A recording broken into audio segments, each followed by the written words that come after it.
Hello everyone, তো good evening সবাইকে। আজ আমরা একটু একটা স্ন্যাক্স বানাচ্ছি। তোমার চিকেন দিয়ে কিছু একটা করবে। মা কি করবে চিকেন দিয়ে? হ্যাঁ, চিকেন কাটলেট কাটলেট টাইপের মা কিছু একটা করবে।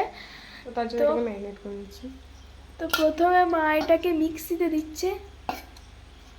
এটাকে মিক্সিতে মা তুমি এটাকে ইয়ে করবে, পেস্ট বানাবে। তো মা এটাকে পেস্ট বানাবে এটার। চিকেনটা মা মিক্সিতে দিয়ে একটা পেস্ট টাইপের বানিয়ে নিয়েছে মা এটা চিকেনটার। এই চিকেন পেস্টের মধ্যে চলে গেছে পেঁয়াজ কুচি, রসুন কুচি এবং আদার একটা পেস্ট, এবং এখানে যাচ্ছে লঙ্কা গুঁড়ো। এবার মা এটাকে ভালোভাবে ম্যারিনেট করে নেবে।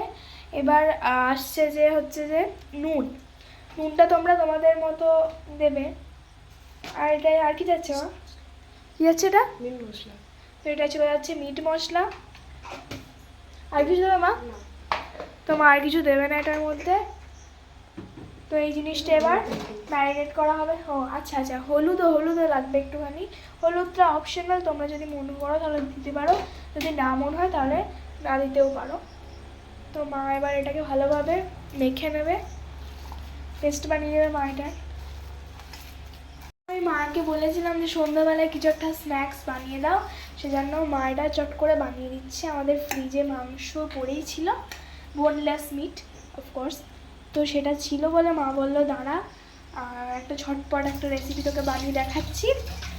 তো এটা তোমরাও বাড়িতে যদি সন্ধ্যাবেলায় কিছু টুকটাক খেতে মন হয়, কিছু মন করেছো, তাহলে তোমরাও কিন্তু এটা বানাতে পারো। মা প্রথমে ভাবলো যে চিকেন কাটলেট বানাবে, কিন্তু কাটলেটে যেসব জিনিসপত্র লাগবে সেসব না থাকায় মা এটাই বানালো।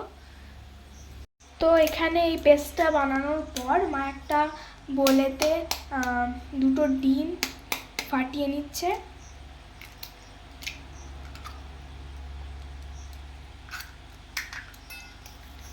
ভালো করে গুলে নিচ্ছে, মানে মিক্স করে নিচ্ছে আর কি, ফেটে নিচ্ছি ডিমটা।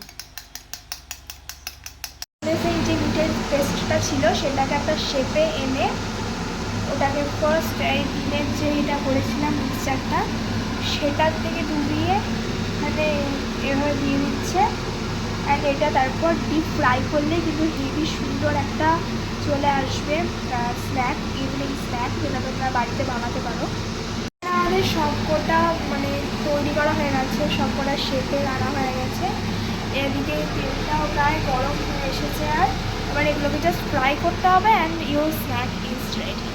তোমরাও কিন্তু এটা বাড়িতে বানাতে পারো, ভীষণই সহজ একটা জিনিস। মানে জাস্ট তোমাদের মিট থাকলেই, মানে ফ্রিজে একটু চিকেন থাকলেই তোমাদের কিন্তু ভালোভাবেই বানাতে পারবে এটা। তো দেখো এটা কিন্তু তেলে চলে গেছে এবং এটা 2-3 মিনিট ফ্রাই করলেই তোমরা পেয়ে যাবে একটা সুন্দর স্ন্যাক, যেটা তোমরা ইজিলি খেতে পারো। তো দেখতে পাচ্ছ এটা একটু কম আছে, একটু ভাজতে হবে। তো মা তুমি যেটা বানালে এটা কি? এটা আমার ধরনের কাটলেট। আচ্ছা, তো এটা হচ্ছে মায়ের স্টাইলের কাটলেট। তো মায়ের স্টাইলের, তো দেখিস মায়ের স্টাইলের কাটলেট। মা তো বলছে ভালো লাগবে খেতে। এবার আমি দেখবো যে টেস্ট করে কেমন লাগে খেতে। সন্ধ্যাবেলায় ভালো লাগবে। তো এখানে আমাদের মায়ের স্টাইলের চিকেন কাটলেট ইজ রেডি। তো আমি খেয়ে এটাকে তোমাদের বলছি কেমন খেতে। মায়ের চিকেন কাটলেটটা এতটাই ভালো হয়েছে যে মোকো শুদ্ধ খাচ্ছে। মানে মোকো এমনি আজে বাজে জিনিস খায় না, কিন্তু এও খাচ্ছে না, ভাবতে পারছো? খুবই ভালো হয়েছে, এটা তোমরা বাড়িতে ট্রাই করবে কিন্তু। তো গাইজ আমার প্লেটটা এখানে রেডি, আমি খেয়ে তোমাদের বলছি কেমন হয়েছে।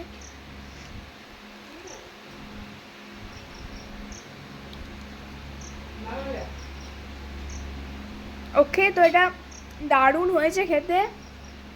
মানে সত্যি মায়ের স্টাইলের এই স্ন্যাকটা ভীষণই ভালো হয়েছে। তোমরাও কিন্তু বাড়িতে বানাতে পারো এটা।